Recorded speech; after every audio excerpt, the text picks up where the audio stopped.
mon feedback. Vous savez, c'est toujours bien de faire des feedbacks chauds. Et bien sûr, à la fin de ce voyage, de ce long voyage, je vous ferai un meilleur feedback avec tout ce que je vous partage ici tous les jours. Donc, si c'est la première fois d'être ici, moi c'est Christin Nzobadila Bella, je suis créateur de contenu. En ce moment, je suis en Afrique de l'Est, donc je vais un peu explorer la région, voir ce qui se passe ici, parce que à chaque fois on partait en Afrique de l'Ouest, l'Afrique centrale, et comme quoi, je me suis jamais dit pourquoi pas voir la zone un peu anglophone, sachant que je suis bilingue.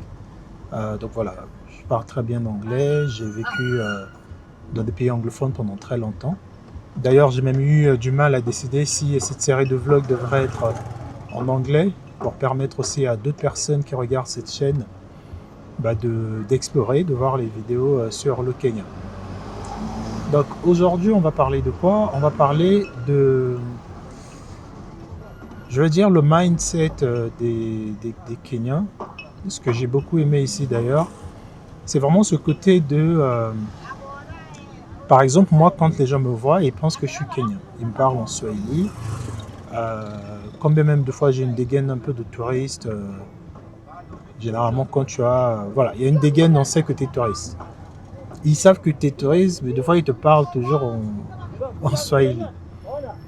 Et j'ai pas cette impression que...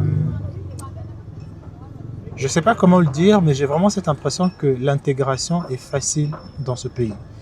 Est-ce que c'est parce qu'il y a une très grosse influence, parce que je ne sais pas si vous connaissez un peu l'histoire, il y a une très grosse influence indienne ici. Les Indiens ont contribué en beaucoup dans la construction de ce pays.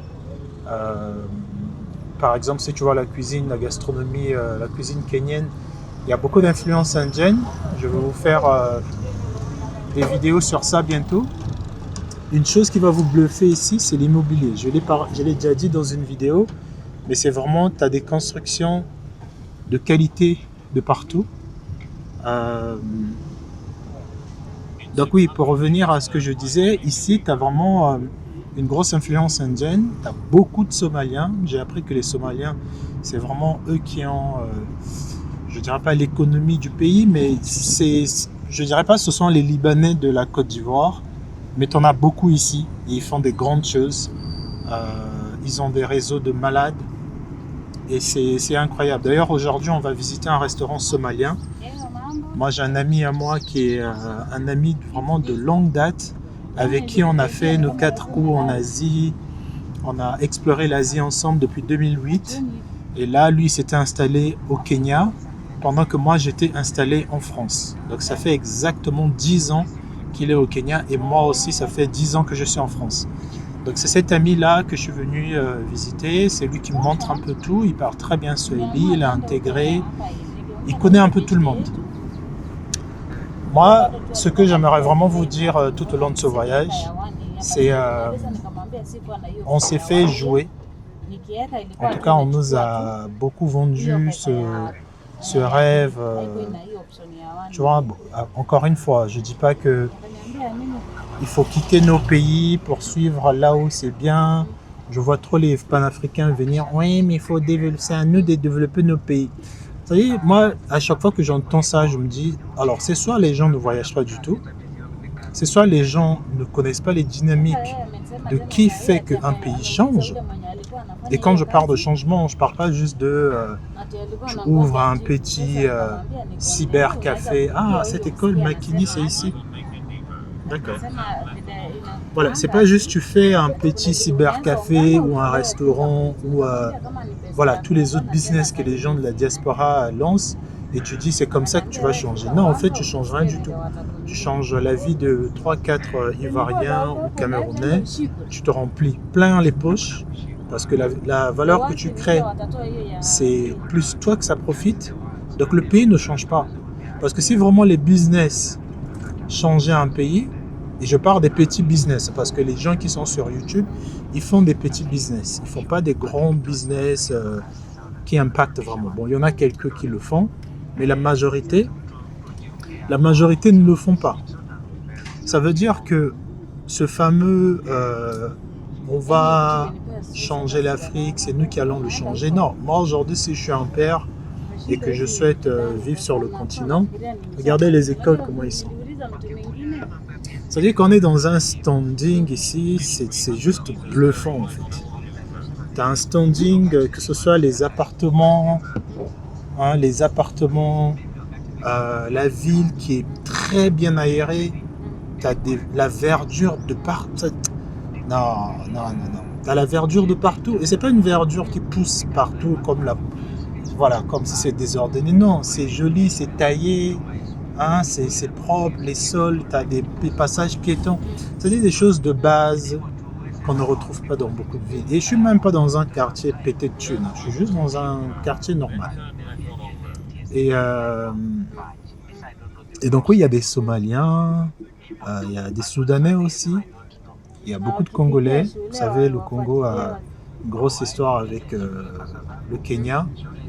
Les Congolais sont beaucoup admirés ici. Donc voilà, je profite de vous montrer un peu le coin, comment c'est propre, les prestations, voilà, les maisons, les constructions ici. On fera peut-être une vidéo spéciale sur ça. Mais c'est juste bluffant. C'est bluffant. Là, je pars au centre. Et donc, ouais, je reviens parce que je m'éparpille. Le pays juste m'impressionne. Là, il est 10h du matin. On est en décembre. Et la température actuelle, c'est... alors, je regarde ça.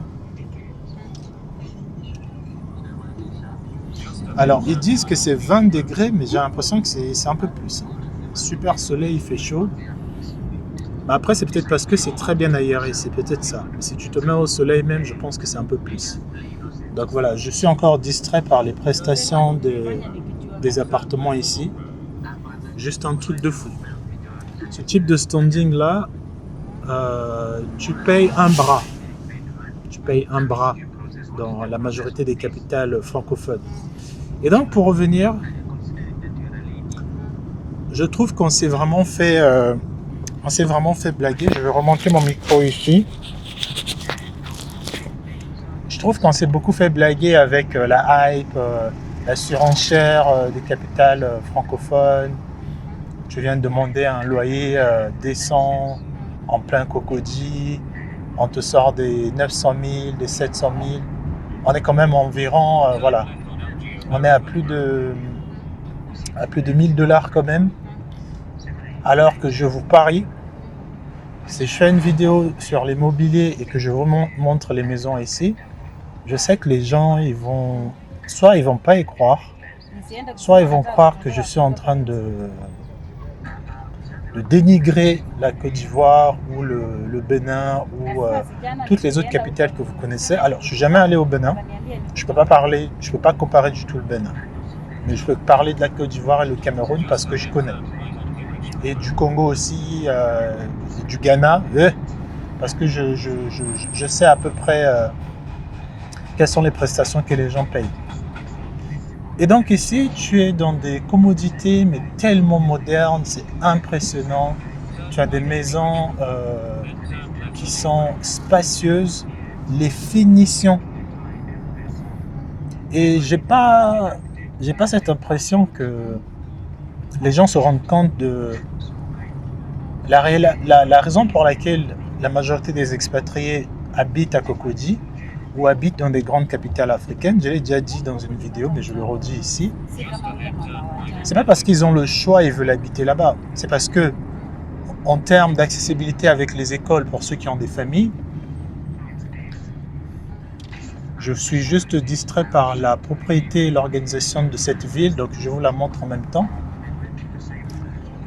La raison pour laquelle les gens habitent dans ces quartiers-là qui coûtent cher, ils payent 1 million, c'est pas parce qu'ils ont les moyens de les payer. Bon, déjà ils ont les moyens de payer, mais je mets ma main au feu. Si les gens avaient le choix d'habiter dans une commune telle que Bingerville, et que Bingerville avait des écoles, des centres commerciaux, des lieux pour emmener des enfants, tout, je parie que les expatriés n'habiteront pas autant à Cocody. La raison pour laquelle ils vont à Cocody, c'est parce que l'école de leurs enfants sont à côté, parce que c'est un peu le centre, donc toutes les activités sont à côté. C'est à cause de tout ça. Et ça, c'est un truc, c'est typiquement capitale française. Parce que chez moi, francophone, pardon, parce que chez moi, à Brazzaville, c'est exactement la même chose. Si je veux scolariser mes enfants dans une bonne école, tu es obligé d'habiter pas trop loin.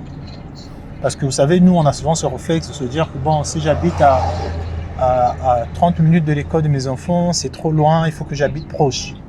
En fait, tu es obligé de payer 1000 euros ou 1500 euros pour ton loyer, tes factures, en tout cas tes dépenses de base, juste parce que tu veux être à proximité des centres de diversité, de tout ce qui est entertainment et tout ça. Alors qu'ici, ce que j'apprécie, ça fait plus de 11 minutes que je parle, ce que j'apprécie beaucoup ici, c'est que tu peux habiter où tu veux. Et je vous parie que je n'exagère pas. Tu peux littéralement habiter où tu veux dans ce pays, dans cette ville de Nairobi, et tu vas avoir tout ce dont tu as besoin. L'école, les centres commerciaux ici, je ne sais pas pourquoi ils les construisent autant. Il y en a partout. Tu te retournes et c'est disposé. Et franchement, on a la leçon de cette vidéo, on doit prendre des notes. Les francophones, on doit prendre des notes. De tout centraliser dans une ville, en fait, au bout de 2-3 ans, tout devient cher. Et alors qu'ici, je n'arrête pas de vous le dire, il y a des quartiers très loin. Hier, on est allé à 40 minutes de Nairobi. Il y avait des hyper grandes écoles, énormes, hein, des bâtiments incroyables, des logements décents. L'électricité, ça on n'en parle pas, coupure de courant, l'eau, tout ça, il y en a. Tu as les centres commerciaux, dans chaque centre commercial, il y a toute une infrastructure des enfants. Tout ce qui est les trucs de distraction, les toboggans, voilà, tu peux laisser ton enfant tranquille, il y a une personne qui s'en occupe. En fait, tu ne vas même pas vouloir le laisser. Tu ne vas même pas y penser le faire, ils vont déjà le faire. Parce qu'il y a cette proximité avec les enfants. Et dans tout ça, vous pouvez vous dire, oui, mais Christin, ouais, c'est bon, mais bon, tu payes combien pour tout ça?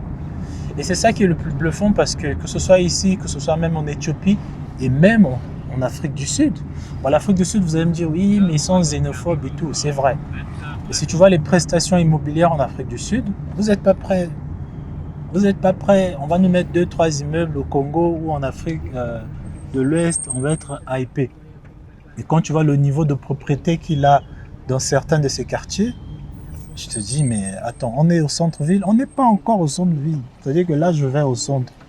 Et même leur fameux centre, j'arrêtais pas de dire à mon pote, mais le centre-ville, il est où? En fait, ici, tu n'as pas, comme en Côte d'Ivoire, tu as le plateau et tout est là-bas. Tous les bureaux sont quasiment au plateau. Ce qui est bien ici et dans d'autres villes aussi anglophones, c'est que tu as plusieurs centres en fait. Donc tu as le centre principal quand même, le centre d'affaires, mais tout le monde n'y va pas en fait. C'est-à-dire il y a d'autres bureaux aussi qui sont loin. Tu as aussi un centre de commerce. Si tu veux aller acheter des choses à manger, c'est aussi un autre centre-ville. Et c'est très bien structuré et ça évite vraiment que les gens se sentent obligés d'aller habiter tous dans le même endroit. Et donc après, bien sûr, il y a du mauvais côté, il y a aussi beaucoup de similarités avec tout ce que vous connaissez un peu sur d'autres villes. Mais il y a une structuration. Et cette structuration, elle n'est pas juste urbaine, architecture, les constructions, la manière qu'ils conduisent ici, c'est comme partout en Afrique, il ne faut pas venir mentir ici. Mais c'est aussi dans leur mindset. Quand tu intègres, j'ai intégré quelques groupes où tu parles avec les locaux, mais quand tu vois les services qu'ils te proposent, même toi-même tu es en France, tu te dis, même moi j'ai jamais pensé que ça pouvait être une prestation que je pouvais proposer. Les gens, ils te parlent, ils sont open, ils sont réactifs. Hier, je suis allé voir le studio de mon pote. Je formais un petit qui travaille chez lui. Mais le petit, ça faisait 1 mois seulement qu'il apprenait le montage. Il faisait déjà des trucs. Il faisait déjà des trucs bien. Il était censé finir de travailler à 18h. Nous, on avait des courses. On est arrivé à 21h30. Le petit, il était encore dans le bureau, dans le noir. Je vous dis ça, vous allez dire que oui, que ça arrête de... Vous allez croire que je vous mens. Mais le petit, il est ça. Et quand tu entends combien ils sont payés, c'est à peu près le même prix partout en Afrique, malheureusement. Mais tu te dis, mais qu'est-ce qui le pousse à... Tu vois. Donc voilà les amis, moi je suis là, je prends note, je regarde, j'observe.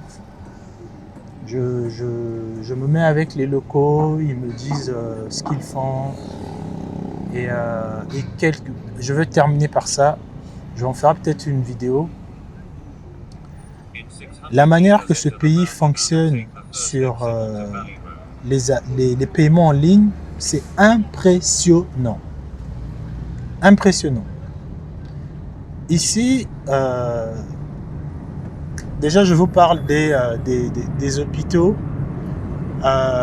Donc là, c'est le centre cardiaque. Il y a tellement des meilleures prestations ici pour tout ce qui est médecine et tout. Mais bref, c'est pas de ça que je vais vous parler. Je voulais vous parler des paiements en ligne. What's happening? What is it doing? Je voulais vous parler des paiements en ligne. Ici, dans nos pays centraux de l'Afrique, en tout cas les pays de l'Afrique centrale ou même de l'Est, on a le mobile money. Donc le mobile money, voilà, on en parle plus, c'est un paiement en ligne fait par Orange. Tu peux envoyer un peu d'argent, tu peux acheter du crédit, voilà, il y a quelques prestations de base que tu fais avec le mobile money. Mais c'est pas aussi avancé que ça. Ici, tout. C'est-à-dire, je vous dis, quand je dis tout, je parle le toilette le plus délabré du marché. Tu payes avec M-Pesa. M-Pesa ici, c'est comme leur mobile money. Tu vas dans un bus. Et quand je parle de bus, je ne parle pas les bus de Sonatra. Je parle des bus comme les Baka en Côte d'Ivoire. Tu imagines, tu rentres dans un Baka. Tu payes avec ton téléphone, avec mobile money. Les gens, ils vont tricher. Mais ici, ils le font. Tu arrives, tu as un gros numéro affiché dans le bus. Tu rentres, tu payes. Tu dis au contrôleur, j'ai payé. Il regarde, c'est bon. La vieille maman qui est dans le coin de la rue, qui à peine arrive à se lever, elle aussi, elle sait manier un iPhone, un smartphone, elle sait recevoir de l'argent. Tout ce que vous pouvez imaginer qui a besoin de transactions d'argent, c'est fait avec M-Pesa. Et ce M-Pesa-là, tu peux tout faire avec les loyers, le courant, tout. Et alors, le cash existe toujours, il y a toujours des choses, tu peux toujours payer en espèces, mais tu as de moins en moins ce besoin-là de payer en espèces. Donc voilà les amis, c'était tout pour moi. Je vous montre cette magnifique ville qui n'arrête pas de m'impressionner, la ville de Nairobi. Donc voilà, c'est beau, c'est propre. Là, on se dirige vers le centre, mais on n'est pas vraiment dans le centre encore. Ils conduisent à gauche ici, là, donc voilà, c'est un peu déstabilisant. Mais voilà, on est en décembre, il fait beau, il fait chaud. Donc voilà, là c'est un autre centre de traitement pour le cancer. Je pense que je ferai une autre vidéo sur ça. Je vais peut-être interviewer une personne qui s'y connaît mieux. Elle est dans le tourisme médical, donc elle aide des gens à venir ici pour se soigner. Et pareil, ça aussi c'est un business ici, à chaque coin de rue. Là-bas, avant c'était le cœur cardiaque, tout à l'heure c'était le cancer. Bientôt vous allez voir, avant que je termine la vidéo, on va tomber sur un autre centre dentaire ou ophtalmologue. Regardez.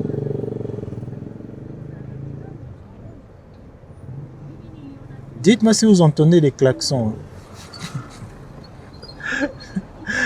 Dites-moi si vous entendez les klaxons parce que moi je n'entends pas. Donc voilà. Après, est-ce que c'est parce que j'ai mon œil de nouveau venu, j'admire? Voilà. Je sais pas. Il y a tellement de choses à dire, je vais vous ferai une autre vidéo. Merci d'avoir suivi. Abonnez-vous si ce n'est pas déjà le cas. Et aujourd'hui, on va... Voilà. Donc là, c'est le centre des yeux. Vous voyez, hein? Là, c'est Eye Center. Donc, tu as tout ça. La spécialité, c'est les yeux. Donc, si tu as cataracte ou si tu as je sais pas quoi, tu viens ici, là. Et là, c'est quoi? Là, c'est la physiothérapie et wellness clinic. Et de l'autre côté, je vois encore... mais... ça dit quand tu viens, je dis, mais oh... Allez, bye.